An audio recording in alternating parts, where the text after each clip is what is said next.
I 52 male woke up at 5:43 a.m. last Tuesday with an elephant sitting on my chest. Couldn't breathe right. Left arm felt weird. Cold sweat everywhere. Shook my wife, Veronica, 48 awake. Something's wrong. Chest hurts bad. Need hospital. She groaned, looked at her phone. Seriously? Today?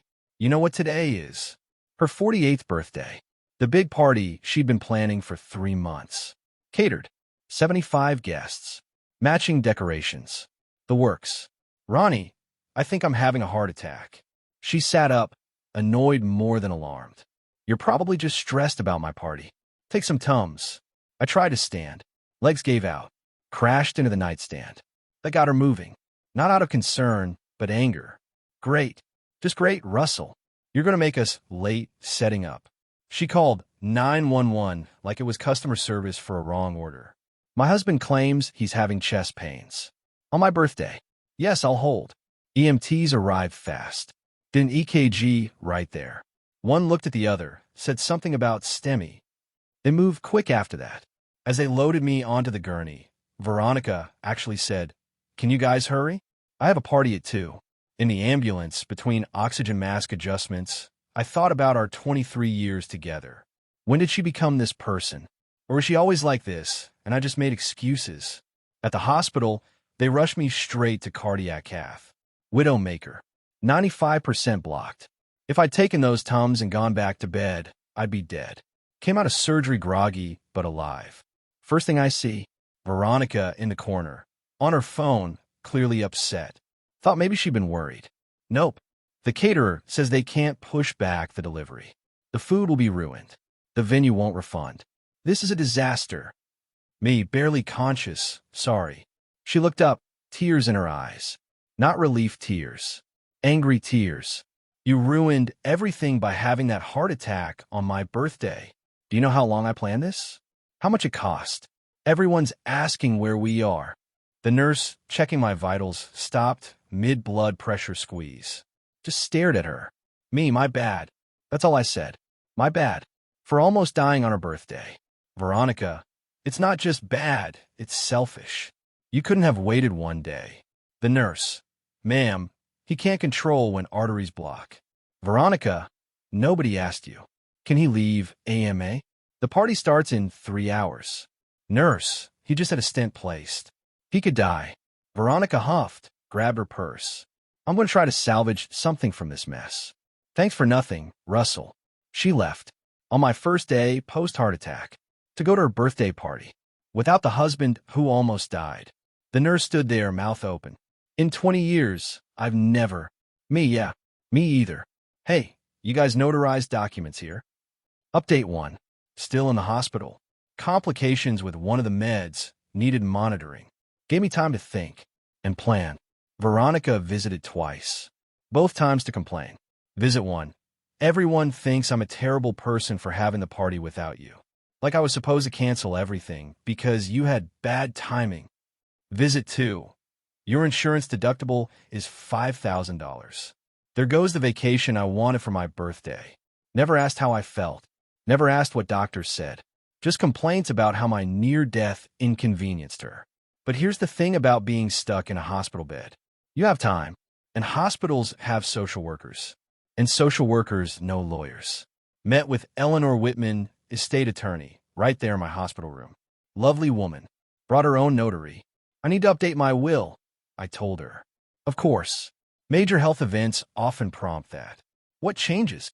Everything. See, my original will was simple. Everything to Veronica. House, retirement accounts, life insurance, the works. About $1.2 million total. We had no kids, so it all went to her. The new will? More complex. House, to my nephew Garrett. Good kid, struggling with student loans. 401k, to my sister Diane. She's raising 3 kids alone after her husband died. Life insurance, to the cardiac rehab center that would be saving my life. Personal items, distributed among family and friends who actually gave a damn. For Veronica, $5,000. Exactly what she complained my deductible cost her. Eleanor raised an eyebrow. That's quite a reduction for your spouse. May I ask why? I told her about the birthday party complaint. The deductible whining. The 23 years of subtle selfish behavior I'd ignored until it literally nearly killed me. Eleanor, I see. Well, it's your estate. But she could contest this. Me, let her. I'm also filing for divorce when I get out. Eleanor, then we should discuss removing her as power of attorney and healthcare proxy. Me, already told the nurses. My sister's now on all the forms. The papers were signed, witnessed, notarized, and filed that afternoon. Official as it gets. That evening, Veronica actually showed up. With balloons. Happy birthday balloons. Since you ruined my actual birthday, I thought we could celebrate now. She brought a cupcake. One. For herself. Lit the candle right there in the cardiac unit. Make a wish. I asked. Already did. For you to get better, so we can go on that cruise I wanted. Me. Hope it comes true. She ate the cupcake while scrolling Instagram, showing me posts from her party. Look how empty it looks without us there. So embarrassing. The nurse came in for evening meds. Saw the balloon, the cupcake wrapper, Veronica's attitude. Made eye contact with me. I just shrugged. After Veronica left, complained about parking fees on the way out, the nurse came back. You okay? That was something. Me. I'm great. Best I've felt in years, actually. And I meant it. Clarity's a hell of a drug. Update 2. Got discharged yesterday. Diane picked me up. Veronica was at her Pilates class. Can't miss it. You know how hard it is to get that time slot. Fine by me. Gave me time to execute phase 2. See, while I was recovering, I did some research. Turns out, when you're married 20+ years and suddenly change your will to leave your spouse almost nothing, lawyers recommend documentation. So I started documenting. Found 3 years of credit card statements. Her birthday parties, girls' trips, shopping sprees, $68,000. My birthday presents from her. Amazon gift cards totaling $150. Our anniversary trips, charged to my card, planned around what she wanted. Romantic getaways to outlet malls and spa resorts. The kicker? Text messages I'd saved. Hundreds of them. Her complaining to friends about. My boring job that funded her lifestyle. My dad bod while I paid for a trainer. My cheap gifts that were thoughtful but not Instagram-worthy. My selfishness for wanting to save for retirement. Then I found a group chat from her birthday. While I was in surgery. Veronica, of course Russell had to make today about him. Friend, is he okay though? Veronica, he's fine. Doctors are so dramatic. Meanwhile, MY party is ruined. Friend, Veronica, what? I'm the victim here. Screenshots saved. All of them. When I got home, she'd redecorated. New furniture. New art. Apparently, retail therapy for her trauma of my heart attack. Like it? She asked. I figure while you were gone, might as well refresh. Oh, the couch was $3,000. I used your card since mine was maxed. Me, it's nice. Veronica. See? I knew you'd understand. Oh, I also booked us couples massage for tomorrow.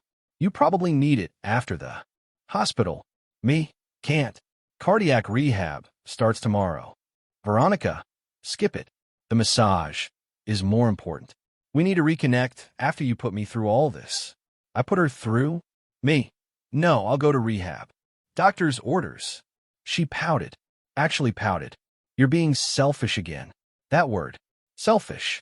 For prioritizing not dying. The next morning, while she was at hot yoga, I met with a divorce attorney. Timothy Morrison. Sharp guy, been doing this 30 years. Showed him everything.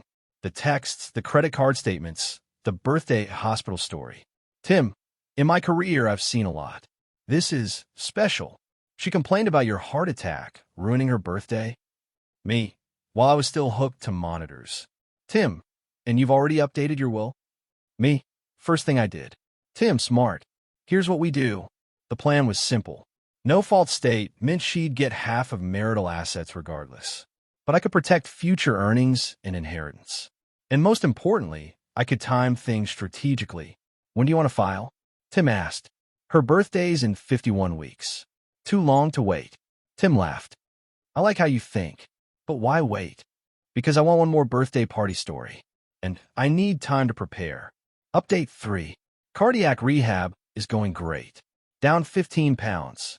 Energy's back. Stopped eating Veronica's healthy cooking. Turns out quinoa bowls at 900 calories aren't healthy. Started meal prepping. Feel human again. Veronica hates it. You're becoming obsessed with this health stuff. It's annoying. This from a woman who does yoga 6 days a week. But my health is obsessive. More documentation. She threw out my meal prep because it was cluttering the fridge. Complained to friends that I was no fun since I couldn't drink on my meds. Told her mother I was being dramatic about dietary restrictions. Bought a treadmill, then was mad when I actually used it. But the real revelation came from her friend Marissa. Sweet woman. We'd known her for years. She called me last week. Russell, I need to tell you something. About Veronica's birthday party. The one you missed. Yeah. She gave a speech about how strong she was for dealing with your situation. How brave she was to carry on celebrating despite your attention-seeking. She actually used those words. Not surprised. Russell, people walked out. Like actually left. Your mutual friends, they were disgusted. She doesn't know I'm calling, but I thought you should hear it from someone. Thanks, Marissa. Are you okay? Really okay? Better than I've been in years. And I was. Every day of clarity made me realize how deep I'd been buried. How much I'd accepted as normal that wasn't. Started reaching out to old friends. Ones Veronica had deemed boring or beneath us. Turns out they'd been worried about me for years. She isolated you, man, my college roommate Jerome said. We tried reaching out, but she always had reasons you couldn't hang out. Patterns. All patterns I've been too blind or too comfortable to see. Meanwhile, Veronica was planning next year's birthday. Bigger, better, more expensive. I deserve it after this year's disaster, she said. I'm thinking a yacht. Maybe a weekend cruise. You'll be better by then, right? Absolutely. I'll be much better by then. She smiled, missing the subtext entirely. Good. And no heart attacks this time. She laughed. Actually laughed about it. I laughed too. For different reasons. Final update. Veronica's 49th birthday was last weekend. The yacht party was everything she dreamed of. 100 guests. Catered by the city's best. Designer dress. Professional photographer. The works. I paid for all of it. Smiled for every photo. Gave a touching speech about second chances and appreciating life. She basked in it, probably thinking I'd finally learned my lesson about ruining birthdays. The party ended at 10 p.m. By 10:15, everyone was gone except Veronica, me, and a process server I'd hired to wait in the parking lot. Mrs. Russell. She turned, champagne glass still in hand, tiara slightly crooked. You've been served. She took the papers, confused. Opened them right there under the marina lights. Divorce papers. And a copy of my new will. Tim said I didn't have to share the will, but I wanted to. The scream probably woke up Fish. What is this? On my birthday? Me. Happy birthday. I didn't want to ruin it by having bad timing again. She read frantically, mascara running. $5,000? $5,000? After 23 years. Me. Same as my deductible. The amount you complained about. Seemed fitting. Veronica, you can't do this. I'm your wife. I stood by you. Me. You went to your party while I was in cardiac ICU. Veronica, that was different. I couldn't cancel. The process server, a young woman who'd clearly seen some things, just stood there taking it in. Veronica turned on her. You ruined my birthday. Process server, ma'am, I just deliver papers. Veronica spun back to me. This is about that stupid heart attack, isn't it? You're still holding a grudge. Me, no grudge. Just clarity. You showed me who you are. I believed you. She threw her champagne glass. Missed me, hit the yacht. Owner was not pleased. I'll take everything in the divorce. You'll have nothing. Me, we're in a no-fault state. You'll get half the marital assets. About $400,000. Should cover a lot of birthday parties. Veronica, but the will, you can't. That's my money. Me was. Now it's Garrett's house and Diane's retirement fund. The meltdown was spectacular. Screaming about lawyers, about fairness, about how I was the selfish one. Marina security showed up. Then actual police. I'd warned them this might happen. Paid extra for security. They gently encouraged her to leave. As she was being escorted to her Uber, I'd arranged that too. Knowing she'd be in no state to drive, she turned back one last time. You planned this. You've been planning this since the hospital. Me. Since you complained about my heart attack ruining your birthday, yes. Veronica, I hope you have another one. The cop escorting her stopped. Ma'am, that's enough. She left screaming about cruel husbands and stolen birthdays. It's been a week. Veronica is staying with her mother, who called to say I'm heartless for ambushing her daughter. I reminded her that her daughter complained about my actual heart stopping on her birthday. That's different, she said, then hung up. The divorce is proceeding. Veronica hired an aggressive lawyer who's trying to challenge the will. Eleanor says he has no case. Spouses can't contest wills that leave them something, just the amount. And $5,000 is something. My health? Better than it's been in decades. Down 35 pounds. Cardiac rehab graduated me to regular gym. Met someone there, actually. Patricia. She's a nurse. Watched her husband through cancer. Gets what actual support looks like. We're taking it slow. She knows the whole story. Laughed when I told her about the birthday ambush. Poetic, she said. She valued her birthday over your heartbeat. You gave her a birthday she'll never forget. Veronica's been texting from different numbers. I block them as they come. Same themes. I'm cruel. She's the victim. 23 years wasted. She'll be homeless. She won't. Everyone thinks I'm horrible. They don't. Garrett called yesterday. Once the divorce is final and the will executes, hopefully far in the future, he'll own my house. Uncle Russ, I can't accept this. It's too much. You visited me in the hospital. You cared. That's worth everything. Diane cried when I told her about the 401k designation. You need this for retirement. I need family who gives a damn. Got plenty of that. The cardiac rehab center called about the life insurance designation. They want to name a wing after me. I suggested the Russell Second Chance Center. Don't you mean the Russell Veronica Center? They asked. No, just Russell. Veronica would complain about the timing. Life's short. Almost found that out the hard way. But sometimes a heart attack is just the wake-up call you need. My heart's good now. Strong. Clear. Pumping blood to a brain that finally sees straight. Veronica's next birthday? Not my problem. But I hear she's planning another yacht party. Hope the weather cooperates.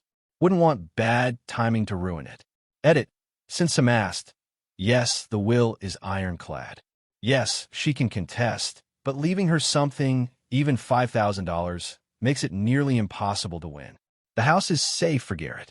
And yes, I'm still in therapy, actual therapy, not cardiac rehab, to process 23 years of subtle emotional abuse.